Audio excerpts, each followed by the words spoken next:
All right. Good morning. Good morning. Today is Tuesday, November 16th, 2021. This is a regular meeting of the Kings County Board of Supervisors. Due to issues arising from COVID-19, the board is using a WebEx teleconferencing format for today's meeting and may be participating via the World Wide Web. If you'd like to make a public comment through the teleconferencing format today, please make sure that you are identified by name in the WebEx system. For those interested in commenting during unscheduled appearances at 9 a.m., please use the raise your hand feature and wait to be recognized. You will be allowed up to 2 minutes for public comment. Members in the audience who have filled out speaker cards will be taken in the order that were received by the clerk, and online speakers will be taken in the order they appear in the WebEx program, showing that their hand is up. If you wish to speak today and are having issues with the raise your hand feature in the WebEx system, please physically raise your hand so that we may see you and then wait to be recognized. Each vote today will be a verbal or voice vote so that members of the public can hear how each board member has voted. After we have had a motion and a second regarding each item we are taking up today, there will be a roll call vote by district. Madam Clerk, please call the roll. Joe Nevs. Here. Richard Valley is absent. Doug Verboon. Here. Craig Peterson. Here. Richard Fagundes. Here. Okay, we have 4 present, 1 absent. We'll now move to the invocation. And as we do so, I'd like you to all keep your minds and thoughts with someone that sat at this dais for 20 years. Supervisor Tony Barba passed away late last week. And, 20 years of service to the community. And so please, again, keep your thoughts with his family as they go through this time. So at this point, we'll turn it over to our pastor for the invocation. Good morning. Would you guys bow your heads with me as I pray? And so, Father, we just pause this morning and we're so thankful for your presence. I'm reminded of the psalmist who says that your mercies are new every morning. God, thank you so much that we have another day. We have another day with air in our lungs, and that's just truly the grace of God. God, as we pause, I just pray for Tony Barba's family. And we pray that this morning there'd be a sense of peace over them, God. We pray, Father, that you would rain down all the resources that they would need in this time. Father, I also pray for today's meeting and the board. We pray for wisdom and discernment to be here. We pray for favor over the Kings County. We pray that, God, that all the resources that heaven has, I pray that it would be available to the Kings County. And I pray, Father, that today we would recognize if we are distant or far off from you, that today we would draw near to you, Father. I'm reminded of the scriptures that says that if we would to draw near to God, he would draw near to us. And so, Father, would you draw near this morning? And I pray this in Jesus' name. Amen. Thank you, Pastor Fagundes. You would all please join me in the flag salute. Ready, salute. I pledge allegiance to the flag of the United States of America and to the republic for which it stands, one nation, under God, indivisible, with liberty and justice for all.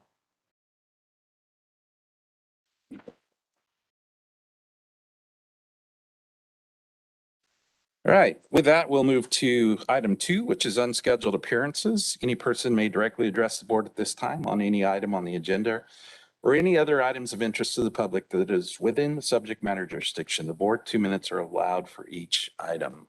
Madam Clerk. The first speaker card I have is Jamie Than.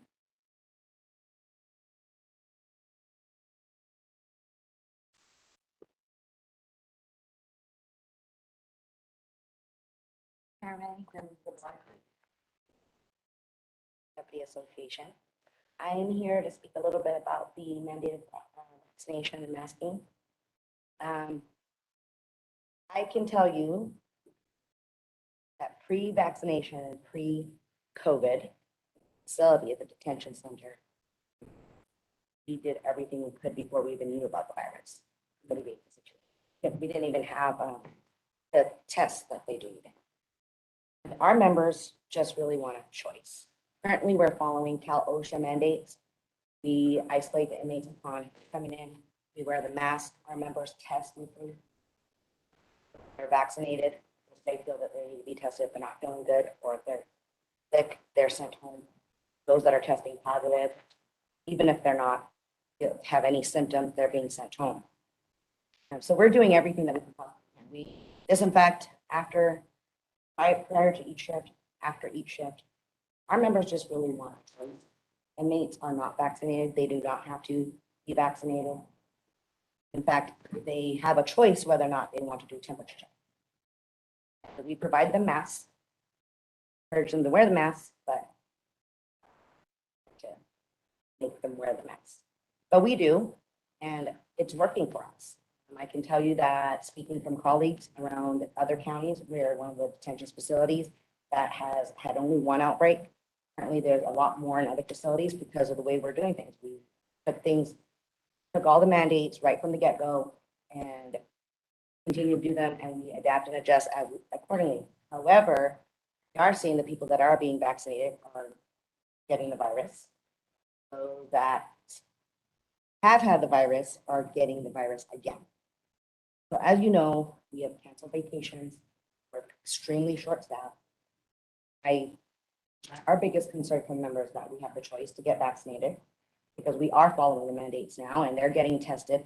Now the ramifications of having testing up to know, because we'll deal with that when that comes. But with that being said, our members just want a choice.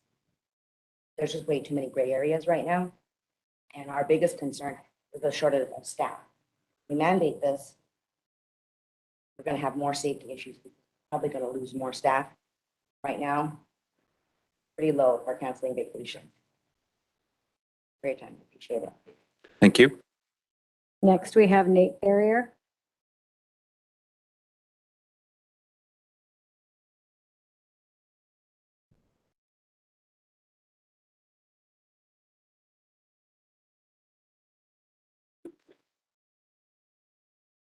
We'll lower the mic down a bit for me. Good morning, Chairman and Supervisors. Pleasure to be here today. Thank you for having me. I have a quick presentation on a survey the DSA has done regarding the COVID-19 mandate. Before I get into the survey numbers, I just want to make a couple of clarifying statements. Number one, the DSA is not, as a collective, anti-COVID vaccine. We have members that have received that vaccine and we fully support their decision to do so. Additionally, though, and spoiler alert, we have a lot of members that have not had the vaccine and are not willing to test weekly, and we fully support their right to do that as well. Secondly, we believe COVID-19 is a very real virus and it can make you very sick.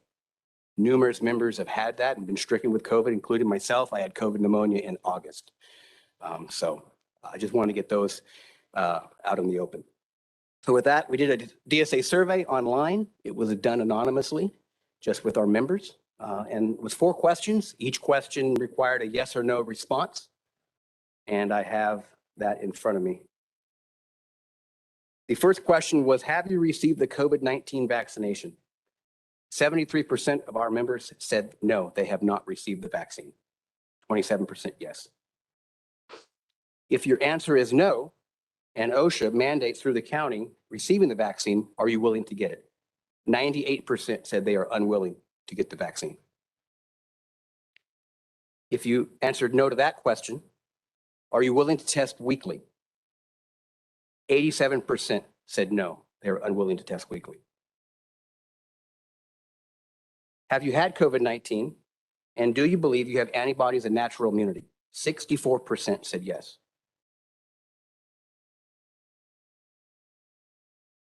So these numbers are eye-opening, in my opinion, and very significant.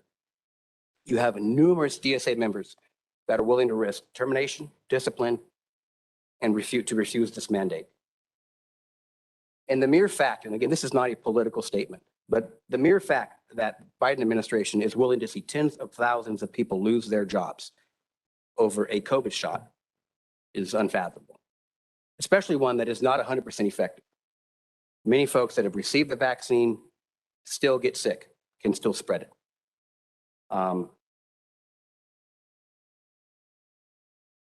And many more have had serious and adverse reactions to the vaccine. And that's not even taken into consideration. And I will tell you that the testing aspect of it is also very inaccurate. We have had members that have had every COVID-19 symptom under the sun and have tested negative. We've had some that have no symptoms whatsoever and they test positive. The testing is off. In addition, the testing numbers overall are off. I know the sheriff spoke last week regarding the coroner side of it and the deaths. And I can tell you from a personal experience that the numbers are inaccurate. And I'll give you a quick example. You're approaching 3 minutes, so just warning, we have a 2-minute limit. And I know you're speaking on behalf of the group, but everybody kind of has to follow the same rules. So, Okay, well then I'll just finish it with this. I've met with other association presidents, 5 others. We are all adamantly in agreement that we have to unite together and stand firm and refuse to comply with this unlawful and unconstitutional mandate. This is the county's moment to back their employees and stand behind us and lead and go before the community and set the example. All of us together, counties, cities, employers, employees need to unite to combat this mandate. Courage is contagious, and people are all across this country are coming together to fight back against this mandate. And so I would encourage the county to do so. You guys spent thousands of dollars, and rightfully so, to fight the high-speed rail. We can do that to fight this as well. So with that, I appreciate all your hard work. I know it's been a rough couple of years leading this county through this time, and I appreciate that. Thank you. thank you, Mr. Farrar. Next, we have Herman Torres.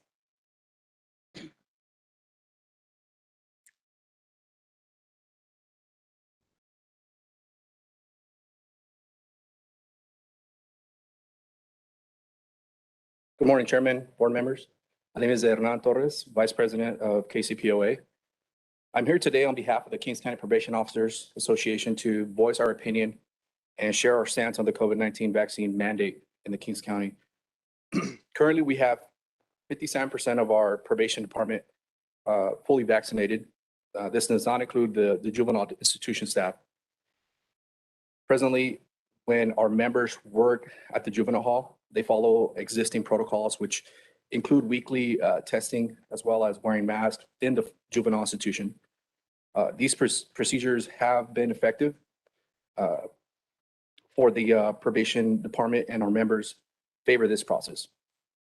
With that being said, KCPOA members would like to have the opportunity and right to choose whether or not to vaccinate instead of it becoming a condition of employment. Thank you for your time. Thank you. Next, we have Juan Torres.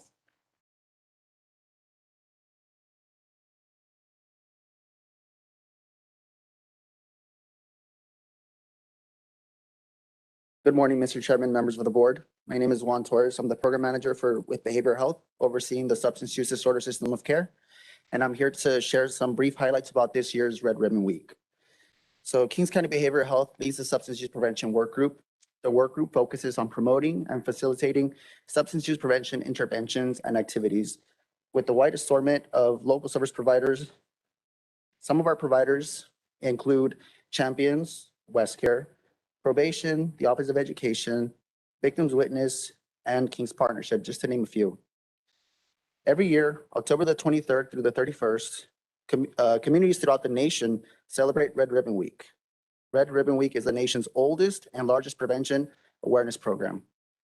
Last year, due to COVID, the work group was unable to organize Red Ribbon Week. However, this year, the work group made a bold decision to bring forth the Red Ribbon Week to Kings County.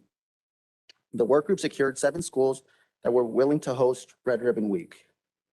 The week of Red Ribbon Week, we presented to over 3,000 students. Students were provided Red Ribbon Week materials such as hand sanitizers with drug-free messaging, lanyards, and pop sockets. The work group members also volunteered to donate gift baskets to donate to each school site.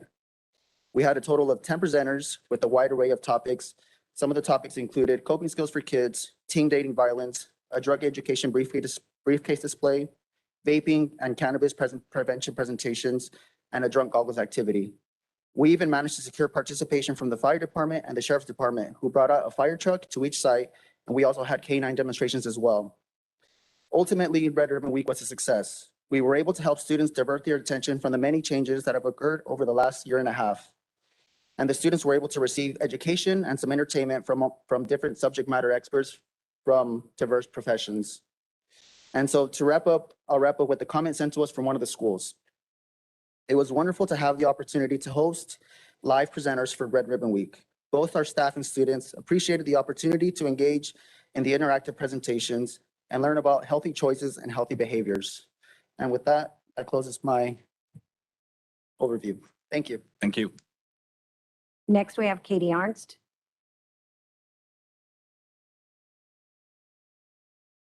Good morning, Chairman Peterson, Board of Supervisors.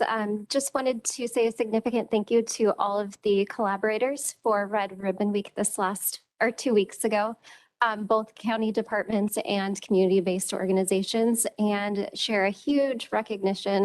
Juan Torres has been our AOD administrator and program manager over our SUD system of care for just about a year now. And he's made great strides, and we're very excited to have him on board. Thank you. You. Next, we have Stephen Kurd.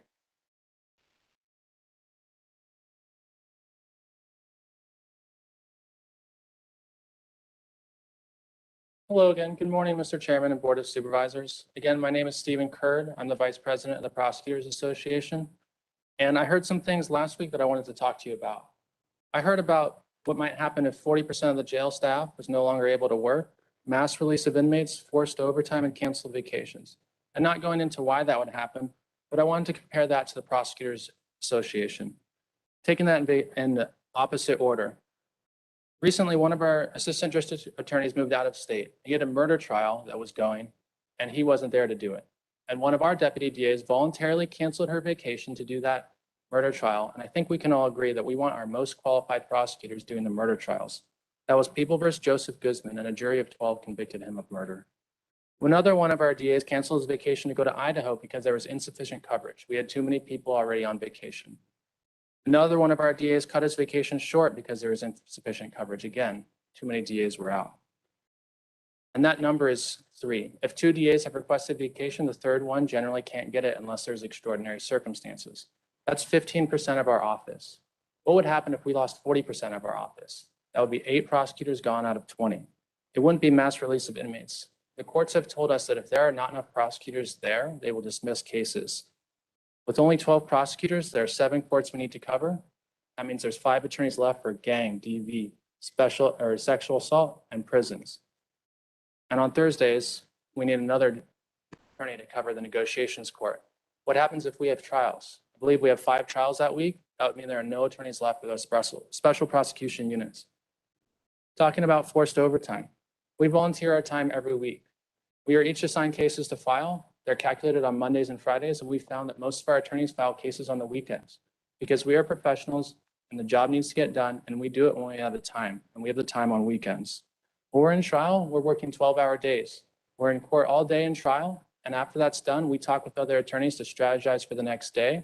And if there's research that needs to be done, we'll stay up till 10 o'clock, 11 o'clock at night to do it because it needs to be done by the next day, and we are professionals and we get the job done. Finally, I just wanted to bring that before the board to show the board that this is the sort of things that the prosecutors do on a daily basis. And I would ask that the board take that into consideration when it's considering how much to invest in the prosecutors, the men and women of our association that go into court, as we carry the heaviest burden. It requires constant collaboration with all of our law enforcement agencies to make sure that we have all the necessary evidence to convict these people that have committed crimes against the citizens of our community, and to make sure that evidence is legally admissible. I'm going to leave my card here. It has my cell phone on it. Feel free to call or text. If you ever want to take a tour of the office, I can introduce you to any of our prosecutors. If you ever want to take a tour of the courtroom, I can take you to each of the courtrooms, talk about what our prosecutors do in court, what we do outside of court, and see how the judges work. Thank you for your time. You. That's all the speaker cards I have. I understand Keith Fagundes would like to speak. Yes, good morning, Mr. Chairman, members of the board. So we have more than 1,400 hearings going this week. 3 jury trials confirmed yesterday, one of which pled to the sheet, as we say, all the charges that we've alleged. We'll be going to sentencing next month. The other 2 cases are struggling to get enough jurors to select a panel. Of all summons this morning, only 33 showed up, or yesterday, only 33 showed up. We had to trail till today. And we have 33 people to select from to get 12 seated and at least 2 alternates for that trial. So almost half of all eligible people are showing up. So I know the board doesn't have the authority to tell people to show up for jury duty as much as any more than I have them to run the jury selection process, but more for the community comments. If you're summons for jury duty, please take it seriously. Please show up at your earliest convenience. The victims deserve it, defendants deserve it, the whole system deserves it, and it can't function well without the public's support and the community service. And with that, if there are no questions, I'll be back later with the board agenda item. Thank you. Yes. So I got summoned 3 weeks ago to jury duty. I got my jury summoned on 5 o'clock on Thursday evening. I was already out of town. I called Friday 3 times, got a recording, stated my fact. Hey, I can't go to jury duty. I looked even closer. I had a report on Tuesday morning. I had to tell them I couldn't make it 3 days prior, 3 business days prior, but I didn't even have the jury summon 3 days prior. So. Right. And I'm also hearing other information that people just aren't getting a jury summons. And the oddity is that we confirm a trial and guarantee that we will be ready a month before. So you should be getting not you in particular, but people should be getting their summons at least 2 weeks before, as that's common courtesy. But the fact is, for whatever reason, people aren't able to show up or they're not showing up. And that's still a crisis for us. So I totally agree with your plight. You're the second person in 2 days who's told me that very same thing. More than once about the same thing. It came too late and I don't have time to respond. Right. I could respond, I wouldn't even hear. So. Well, I could reach out to the jury commissioner and maybe the presiding judge and ask if that could be looked into. Presiding judge, so. Yep. So. Thank you. That's all I'm aware of, and I do not see anyone with their hands up. All right. Very good. With that, we will move to item 3, which is approval of the minutes. Item 3A is a report out from the closed session from the regular scheduled meeting for November 9th, 2021. And your board took no reportable action. Good, thank you. Then we'll move to item 3B, which is approval of the minutes from the November 9th regularly scheduled meeting. So moved. Okay, we have a motion and second. Madam Clerk, please call roll. Joe Nevs, Yes. Doug Verboon, Yes. Craig Peterson. Aye. Richard Fagundes. Yes. 4 in favor, 1 absent. That, this time we'll move to item 4, which is the consent calendar. And members of the board, you have that before you. Make a motion to move the consent calendar as presented. Have seconds. Okay, we have a motion and second. Madam Clerk, please call roll. Joe Nevs, Yes. Doug Verboon. Yes. Craig Peterson. Aye. Richard Fagundes. Yes. Right. Once again, 4 in favor, 1 absent. We will now move to regularly scheduled items, and that is item 5A, and that comes from administration.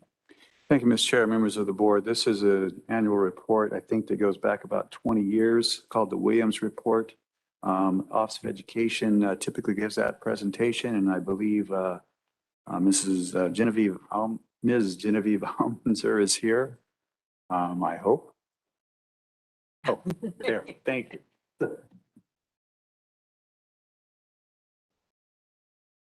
Good morning, esteemed members of the Kings County Board of Supervisors. My name is Jen Almanzer, and I am the coordinator of state and federal programs at Kings County Office of Ed.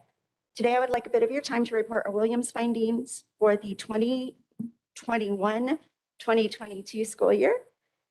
In 2004, the governor reached a settlement on a lawsuit that alleged the state failed to provide public students with equal access to sufficient textbooks, decent school facilities, and qualified teachers. Legislation codified the settlement to create a new standard for textbook sufficiency, good repair of facilities, and teacher assignments for all California schools. The settlement required county superintendents as the monitoring agents to ensure that these new standards were implemented. For the 2021-2022 school year, the schools that were ranked in deciles 1 through 3 of the 2012 base academic Performance Index were required to be reviewed by the county superintendent. In all, we visited 15 schools from 6 districts, which have been the same list of schools each year since 2012. Our review of these schools found 1 teacher vacancy. All schools were found to be in compliance with all rules and regulations defined in SB 6, SB 550, AB 1550, AB 3001, and AB 2027. Individual district reports can be found at www.kingsco.org/page/513. As we move into the new school year, please be advised, as a result of recently approved legislation, AB 599, this would recast and revise the duties of the county superintendent. The bill would require the superintendent of public instruction commencing with the 2021-22 fiscal year to identify a list of schools pursuant to a specified procedure based on the schools identified for comprehensive school improvement, also known as CSI, and additional targeted support improvement, also known as ATSI, or as low performing pursuant to the specified federal laws, and to additionally include on the list where 15% or more of the teachers are holders of a permit, certificate, or any other authorization that is lesser certification than a prelim or clear California teaching credential. The bill would require the superintendent to identify a list of these schools again in 22-23 fiscal year, and then every 3 fiscal years after thereafter. During the same fiscal year that the schools are identified for CSI or ATSI as specified. The bill would require the county superintendent to annually inspect those schools on the list in the county and submit a report that describes the state of those schools in that county. For us, this would mean an entirely new list of schools required for visitations. So that's my report. Thank you. Thank you. Very good. Questions from the board? None? Thank Right. you. Thank you for being here. I believe your board is supposed to accept that Action. report. Okay. Mr. Chair, I move to accept the report. Okay, we have a motion and second. Madam Clerk, please call the roll. Yes. Doug Verboon, Yes. Craig Peterson. Aye. Richard Fagundes. Yes. All right, we have 4 in favor, 1 absent. We will now move to item 5B, which comes from the district attorney's office. Morning again, Mr. Chairman and members of the board. We're here before you today to ask for your cooperation and assistance in hiring a very highly qualified and quality prosecutor who's demonstrated her abilities in such a short time. So as you know, the county rules put us at a level 1 for a first-year attorney, and there are 5 steps within that level. And we can easily hire at a step 1, 2, and 3 steps require admin approval and cooperation and discussion, which was agreed to in this process for this candidate. But in the further comparison of this candidate, we discovered that even doing a step 5 hire at a DA1 position is really what the agenda item was seeking. We were seeking a step 5 hire within the level 1 attorney position is still several $1,000s less than what she's making in Tulare County. Although I didn't ask her what she's making, I'm extrapolating from what I know they're getting paid.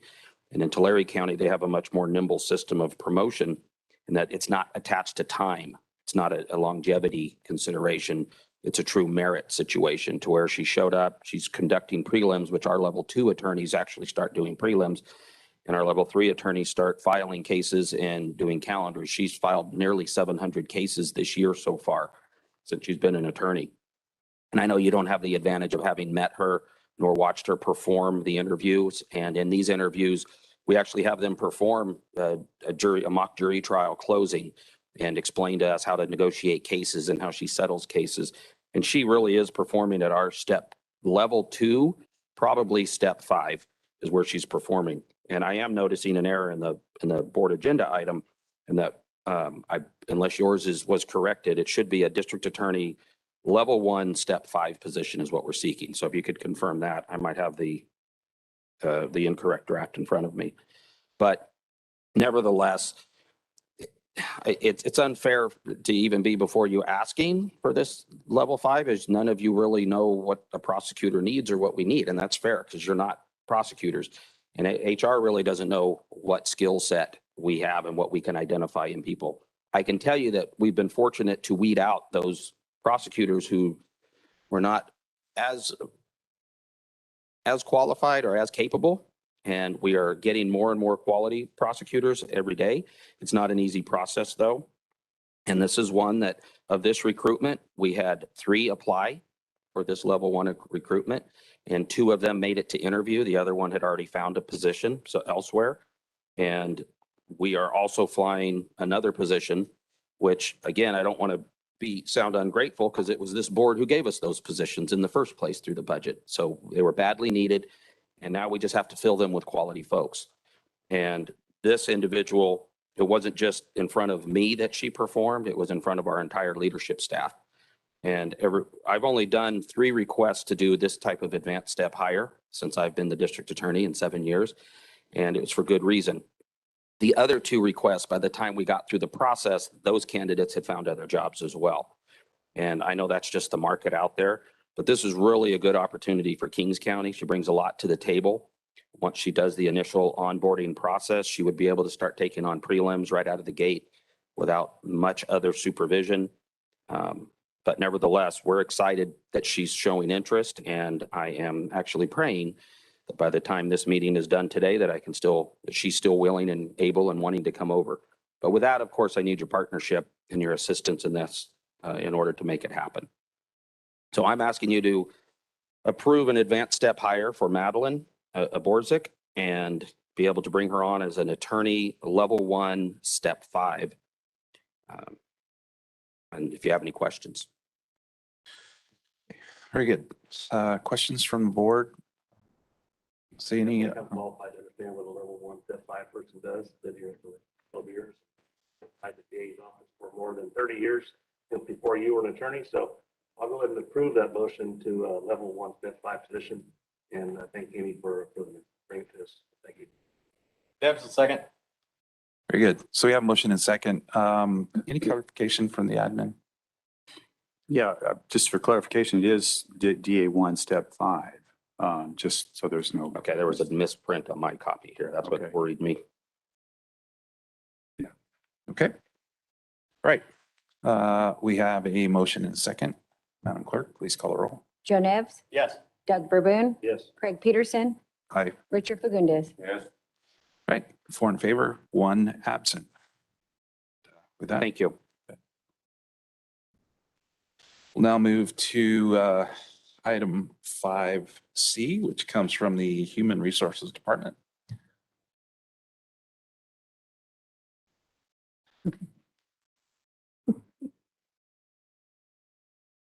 Good morning, Mr. Chairman, members of the board. My name is Liga Myers. I'm Personnel Analyst with Human Resources. I'm here today to request approval of the Personnel Appeals Board appointments. On October 29th, 2019, the Board of Supervisors approved the appointment of the Personnel Appeal Board members, which expired on October 25th, 2021. Each bargaining unit was asked to nominate a new member or to renominate their current representative to a 2-year term. The county renominated Larry Spikes as the primary county member and William Gondecker as the alternate for the county member. The following appointments are recommended for the employee memberships.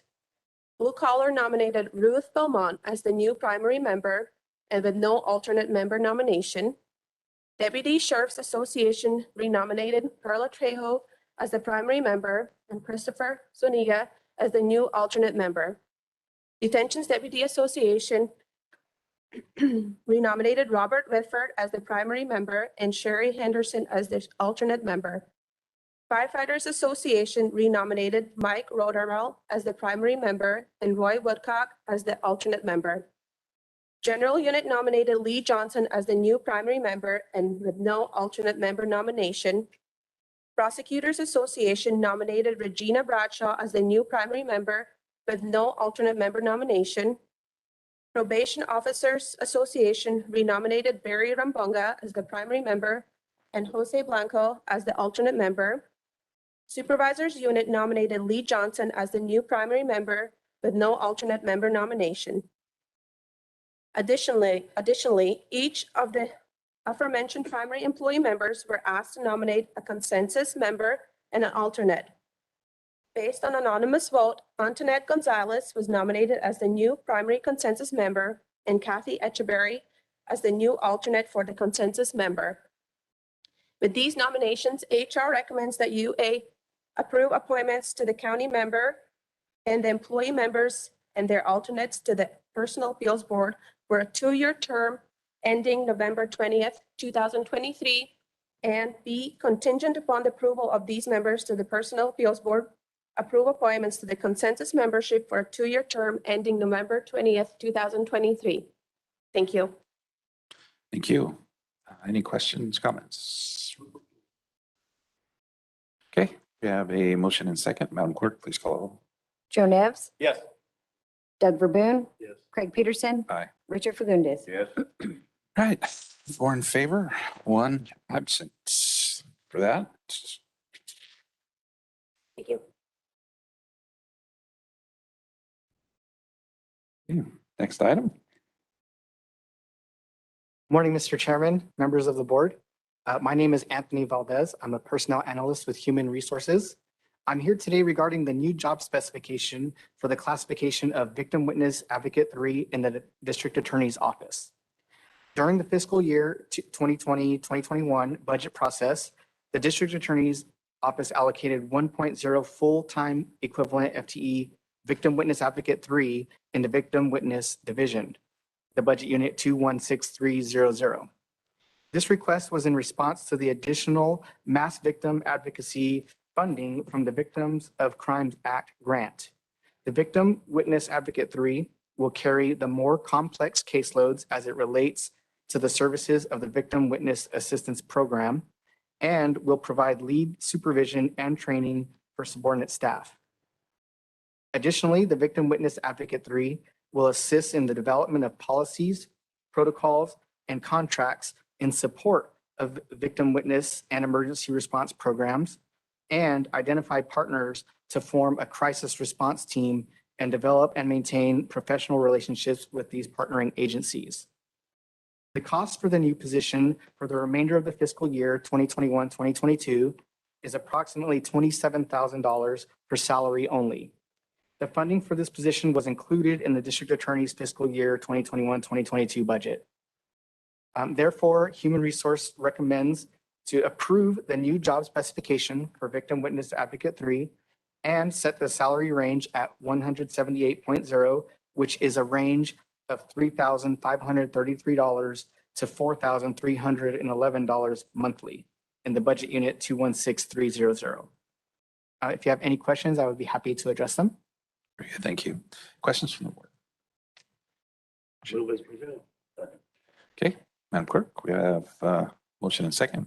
Please call the roll. Joe Nevs, Yes. Doug Verboon, Yes. Craig Peterson, Aye. Richard Fagundes. Yes. All right, 4 in favor, 1 absent. Thank you. Thank you. With that, we'll move now to item 5D, which again comes from administration. Mr. Boyett. Good morning, Mr. Chairman, members of the board. Matthew Boyett, Kings County Administration. Before your board this morning is an agreement with Jim Erb for Director of Finance Services. So earlier this year, Jim retired from Kings County after roughly 2.5 years of service as our Director of Finance. And to this day, that position remains vacant. And so it's crucial that the county have this position filled to perform the critical duties related to the activities of the Department of Finance. And so Jim has, as mentioned earlier, 2.5 years of service here in Kings County as the Director of Finance. Also comes with overall 30 years of experience in the county of San Luis Obispo, 6 of which were served in an elected position of the auditor, controller, treasurer, and tax collector. And also since 1993, Jim has been a certified public accountant as well. And so he's well qualified and ready to immediately serve this county in that capacity. And so if approved under this contract, he will do so until December 31st, 2022, or upon the hiring of a full-time Director of Finance, whichever comes first. The contract total is $166,400 and will be billed at an hourly rate of $130 per hour. And it is a general fund cost that's going to live inside the finance budget unit. With that, ends my presentation, and the recommendation before you is to approve the agreement with Jim Erb for the Director of Finance Services and also adopt the budget change accordingly. So thank you. Very good. Questions? You want to interview him first? Well, I did have a couple questions, I mean, we talked a lot about stepping higher and, I know he was the past finance chair, but I hear now he's just like the head chicken plucker and I don't know That's how that transfers back here to the county. So I don't know, there might need to be a review of this approval, but with that. That's a Clerk. second. Even with all those comments. You're going to cause him to lay an egg. All right. Madam Clerk, we have motion and second. Joe Nevs, Yes. Doug Verboon, Yes. Craig Peterson, Aye. Richard Fagundes. Yes. Okay, we have 4 in favor, 1 absent. Welcome back. Thank you for stepping in. We really appreciate it. All right. We will now move to item 5E. Oh, excuse me, 5D2, which comes from administration. Thank you, Mr. Chair, members of the board. You have, for your consideration today, there are 3 vacancies, 4 applicants for appointments to the Kings County Homelessness Collaborative Advisory Committee. And the advisory board itself, the Kings County Homeless Collaborative, voted on October 18th, 2021 to recommend Miguel Perez, Valeria Alvarez, and Jeanette Tackett as members of the KCHC. Okay, very good. Questions from the board, comments? Deb seconds. Okay, we have a motion and second. Madam Clerk, please call roll. Joe Nevs, Yes. Doug Verboon, Yes. Craig Peterson, Aye. Richard Fagundes. All right, 4 in favor, 1 absent. We'll now move to item 5E, which comes from the Public Health Department. Morning. Good morning, Chairman, members of the board, Heather Silva with Public Health. Starting with our hospital updates this week, we had a steady number of COVID hospitalizations this past week, and the hospital's capacity to take additional incoming patients is still very limited, and we are monitoring that situation closely. As of November 15th, the hospital had 40 patients in med-surg and 6 in the ICU, and of those admitted, 32 are Kings County residents. Since July 1st, 87% of those hospitalized have been vaccinated and 13 have been vaccinated. Our PPE status has not changed. We are still maintaining a 60-day supply of PPE for our healthcare facilities. Public Health collected 1,435 COVID tests last week through our clinics and our mobile unit. And as we get further into the cold and flu season, we continue to highly encourage those with symptoms or known exposure to COVID-19 to test and stay home when they're sick. Likely in response to the federal OSHA emergency temporary standards released on November 4th, 2021, which would require certain employers to verify vaccination status of their employees and implement testing and masking protocols for the unvaccinated. Cal OSHA is scheduled to meet this week on November 18th to consider COVID-19 updated ETS on vaccination, testing, and face coverings. We expect to see standards similar to those in the federal OSHA ETS released at the state level within the next 30 days, although we have no detail on those requirements at this time. We had 281 new cases last week, which is another decrease from the week prior, and bringing our new case count since the start of the current surge to 8,164 cases. Cases among the 12 to 15-year-olds, I apologize, are trending upward, as well as what appears to be a slight increase among the 50 to 64-year-olds. Though most other age groups appear to be steady and have a declining number of cases. The number of known Delta number of Delta cases statewide stands at 144,963. And as mentioned last week, 98% of specimens that were sequenced statewide for the month of October were positive for the Delta variant. Last week, November 8th through the 14th, Public Health administered 578 vaccines, which is an increase again due to mainly boosters, although we are seeing first and second doses and pediatric vaccinations as well. So far, Kings County providers have administered 128,037 vaccines to county residents. We currently have 8,357 partially vaccinated residents and 58,664 fully vaccinated residents. Our current breakthrough rate is at 2.2%, which has slightly increased, but still indicates the vaccine is effective. Our winter vaccine clinic schedule is posted on our website, and we continue to make all 3 vaccines, including pediatric doses, available at all of those sites. A reminder that this week's COVID vaccine dashboard was changed to reflect the increased eligible population to include the 5 to 11-year-olds, which resulted in a lower overall vaccine rate, but does not change the amount of residents that have been vaccinated. As more people adopt and stay consistent with the range of prevention methods available to us, including but not limited to vaccines, masking, testing, and isolating when sick, we remain hopeful that we will not see the start of another surge before this one has come to an end. However, we continue to prepare for the possibility as it has become part of the reality of this pandemic. A surge during the winter months poses a serious risk to our hospital system in particular, since winter is a time when they are already dealing with an increase in a range of respiratory illnesses and other emergent conditions. So additional COVID-19 hospitalizations, even at moderate levels, can have a significant detrimental impact on the system as a whole. Public health will continue to make COVID services available, including vaccinations, testing, and now antibody therapy treatment for our highest risk community members, and we are prepared to scale up those services as needed. This concludes my report. I'm happy to answer any questions. Very good. Thank you. Questions from the board? Comments? I do have a question. So you just reported 144,000 people have the Delta variant in the state of California. California, yes. And so if we have a surge, what would constitute the number to be a surge? We got 40 million people that live here. 144,000, that's like a third of a percent. Yeah, and that's just the Delta variant. So there's multiple variants of COVID. So the Delta is the variant of concern.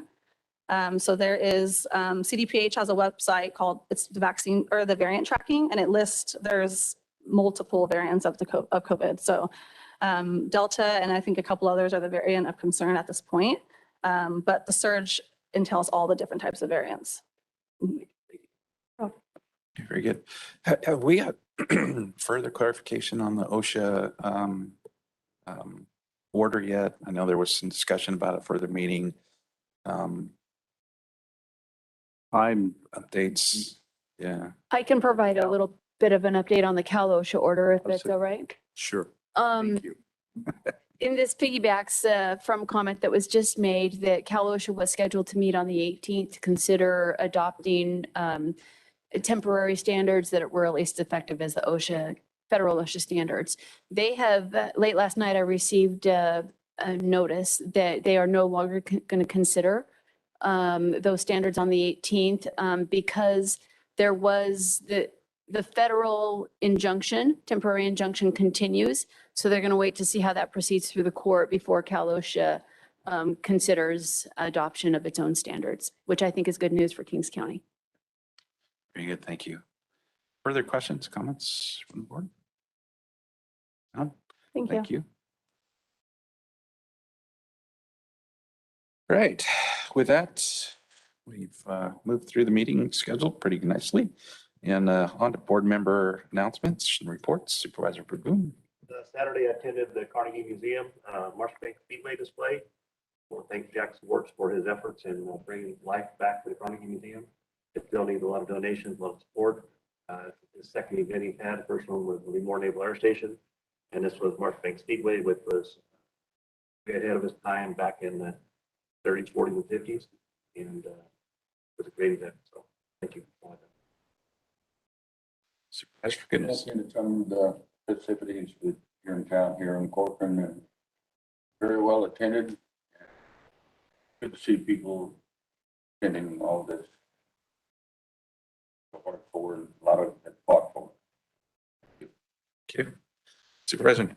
Thank you, Chair. Working part of the Community Health Assessment Steering Committee for Adventist Health. This is a exercise they have to go through every 3 years to confirm their health confirmation. So we did that. I kind of picked on the, and especially with the pandemic, the junior high, high school, and college transitional times, because I think older people can kind of, the last couple of years hasn't been easy, but they can overcome. I think younger students have the ability to catch up, even though there might be 2 years behind academically and socially. But I think that those individuals that are stuck in that time zone of transition from junior high to high school and high school to community college or college were really negatively affected by the COVID and the pandemic. And so I'd like to kind of focus on those age group and try to bring them up to speed, because I think it's hard enough to make those transitions without any pandemic ramifications. And so we're going to kind of focus on those areas. Wrapped up West Hills College volleyball season with COS and Kalinga coming to Lamore last week, and sophomore night. So got those kids all taken care of. The Veterans Day at the Hanford Cemetery was very nice. At the tank. Also, the event at the Civic Park was very well attended. A lot of stuff going on around there. Got to announce the Lamore Veterans Day Parade, and Sheriff was there with the mounted patrol. And unfortunately, the script said 4 horses. There's only 3, so I gave him a stealth horse. And those stealth horses are hard to find. So thank you for doing that. Also, District Attorney Keith Fagundes was there, and certainly want to thank them. There were about 40 entries in the parade. About 45 minutes, worked out very, very well. The Cabrillo Club installation took place on Sunday. Then yesterday, Kings Waste and Recycling had a special meeting, kind of went over operations and some of the latest evaluations, and tonnage seems to remain at about 10,000 tons per month. So we're on track to have 120,000 tons per year, so we continue to work on those issues. And then the Kings County Homeless meeting on Monday. So continue to review and receive updates on those activities, and I look forward to when Sonia will be here and bring the whole board up to speed. I think there are about 300 people or so been housed. About a third of them have permanent housing. But look forward to Sonia coming up to the next update on how some of these room key and some of these other programs are working. With that, thank you, Mr. Chair. You betcha. Thank you. Yeah, so had a amazing weekend. I spent 4 days with my grandchild, and I worked really hard for a number of smiles. It's like I'm really tired, and I drove back grandchild late last night, and so now I got one good night of sleep, and trying to focus today. But also just going back to Supervisor Barba and the 20 years here, and we don't take lightly the lowering of the flag to half staff, but I felt appropriate and asked that we do so. I think anyone that has served 20 years deserves recognition, and not only with its service to this board, but community service. Serving as a high patrol, public service was his deal. And so again, to his family, extended heartfelt best wishes, and hope they get through this okay. With that, we did have one person that would like to make one more public comment, and we're pretty early today, so. Chris Gutierrez, if you could come forward.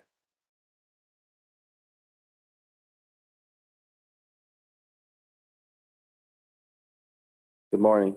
My name is Chris Gutierrez. I'm the Vice President of the Kings County Firefighters Local Union 3747. I'm just here to inform you guys of what we have going on.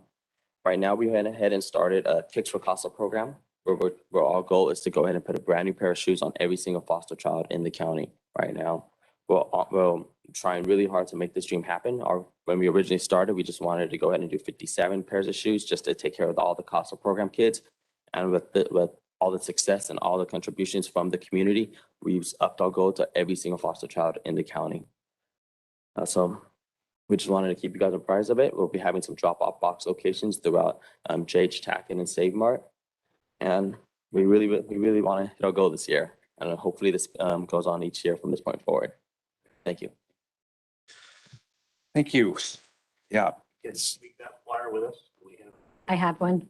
Okay, cool. Right. So this time we'll go back to board member correspondence or board correspondence. Thank you, Mr. Chair, members of the board. Before I do that, I just wanted to let your board know Supervisor Valley is not here because he is in Avenel at the present time because Governor Newsom is making an appearance there this morning. Ed Hill and Carrie Martinez are also out there. Thus, I am here right now. So in case you're wondering about that, that's what's going on. So anyway, with respect to board correspondence, there is nothing to report. Upcoming meetings, events, Battle of the Badges Blood Drive, November 22nd in the parking lot by Human Services, starts at 9 a.m. As far as upcoming agenda items, the administration has 4 items. Agreement with Armona Community Services District for utility arrearages. First Amendment to MOU with City of Hanford for the annexation of county islands surrounded by the city. Agreement with One Solution and new appointments to the Kings County Independent Solid Waste Hearing Panel. Am I being recorded? Thank you. Behavioral health agreement with Monte Nido Lake Vista for residential eating disorder treatment. County Council resolution to continue teleconference meetings under AB 361. Community development implementation of Government Code Section 51244B, resulting in the modification of the California Land Conservation Williamson Act program. District Attorney Child Advocacy Center program grant. Health has 2 items, COVID-19 update and the World AIDS Day proclamation. Human Resources, 2 items, job specification revision for child support program manager and MOU for blue collar. Probation, containment, model sex offenders amended agreement. Public Works has joint use agreement with Southern California Edison and the California High-Speed Rail Authority. And the sheriff has an agreement with Veritone. And those are the items I'm aware of that are forthcoming. Thank you for taking my picture. Everyone should have a deja vu moment. Alrighty. With that, we've come to the end of our agenda item. So for closed session, we do have 3 matters this morning. Actually, looks like 4 maybe.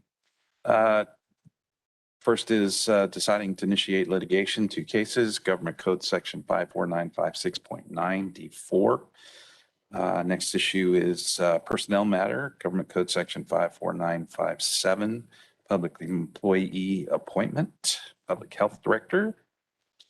And next is a personnel matter, Government Code Section 54957, Public Employee Appointment, County Council.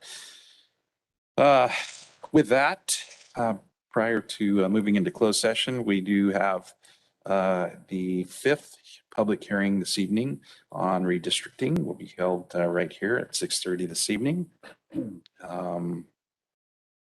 We also have at 11 o'clock, California Public Finance Authority regular meeting. And with that, we will move to closed session, and our next regularly scheduled meeting will be held November 23rd, 2021. So with that, thank you all for coming, and we will adjourn to closed session.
Good morning, Caitlin. This is Catherine. Can you hear us?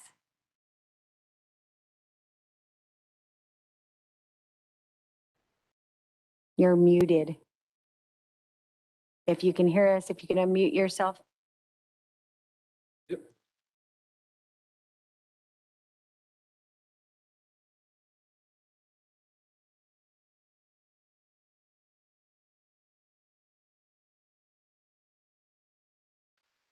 Maybe, maybe not.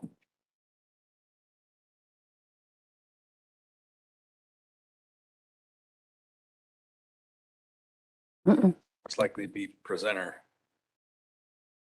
Larry can handle it. Larry.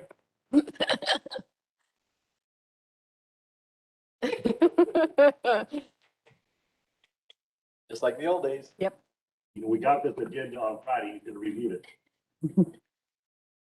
That was before the governor was.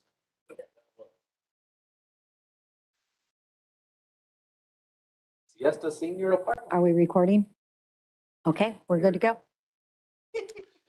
Alrighty, today is Tuesday, November 16th. It is 11 o'clock, and this is the time and place for the California Public Finance Authority. Madam Clerk, would you please call the roll? Joe Nevs. Here. Richard Valley is absent. Doug Verboon. Craig Peterson. Here. Richard Fagundes. Here. Okay, we have 4 present, 1 absent. We'll move to item 2, which is approval of the minutes from the October 19th, 2021 regular meeting. Board, which pleasure. Verboen moves. Okay, we have a motion and second. Madam Clerk, please call the roll. Joe Nevs. Yes. Doug Verboon. Craig Peterson. Aye. Richard Fagundes. 4 in favor, 1 absent. We'll move to item 3, which is the consent calendar. And Board, you have that as well? Make the motion to approve the consent calendar as presented. Verboen. Have seconds. Okay, we have a motion and second. Madam Clerk, please call the roll. Joe Nevs. Yes. Doug Verboon. Craig Peterson. Aye. Richard Fagundes. 4 in favor, 1 absent. We'll now move to item 4, which is new business, and I'll reach out to Caitlin. Maybe she's trying to relog or something. Looks like she went away, huh? She's still there, but Oh. she's still muted and her camera is off. Okay. All right, with that, then item 4 is 4A is to consider approving resolution 21-16A for Siesta Senior Apartments LP, County of Sonoma, up to $11,150,000 in revenue bonds. Just by way of a little background, that is a Siesta Senior Apartments is a proposed 92-unit age restricted, which is ages 55 or older, new construction, LIHTC development located at 171 Siesta Way, Sonoma County, California, 95476. It will consist of 92 one-bedroom rental units contained in one F-shaped building that is 3 stories on all levels, over up to 2 stories at the very end of each wing. Building will be elevator serviced. All of the building's units will be restricted to income qualified age restricted households ranging in size from 1 to 2 persons. Of the building's units, 91 will be income restricted at the 30, 40, 50, and 60% AMI levels, and the remaining unit will be an employee 1-bedroom unit. Site is currently occupied by mobile homes in fair to average condition, and 12 households occupy these homes. So that's all I have on the background of that. Caitlin, this is Catherine. Did you have anything to add to that item? I don't, and I apologize. My sound wasn't working at first, so if you were trying to talk to me, I'm sorry. But I am on. I have nothing to add. Thank you for that summary. Or I guess the one thing I would add is this is a taxable transaction, which is sort of a different way of financing these housing projects. But otherwise, thank you for the summary. Oh, you're quite welcome, Caitlin. Thank you. All right, any questions from the board? Move it presented. Second. Yeah. Madam Clerk, we have a motion and second. Would you please call the roll? Joe Nevs. Yes. Doug Verboon. Yes. Craig Peterson. Aye. Richard Fagundes. Okay, we have 4 in favor, 1 absent. Motion carries. That is it for new business. Move to public comment. Any person may directly address the board at this time on any item on the agenda or any other items of interest to the public that is within the subject matter jurisdiction of the board. 5 minutes are allowed for each item. Madam Clerk, do we have any public? I do not have any written correspondence, and no one is online with their hand raised. All right, you're good. We'll move to item 6, which is staff updates. Caitlin, do you have anything further for us? We have no updates today. Righty. With that, is there any further information to come from the board or otherwise? Seeing none, we will move to adjourn it. Meeting adjourned. Thank you. Thank you. Have a good Thanksgiving if we don't talk to you next week. You too. Thanks.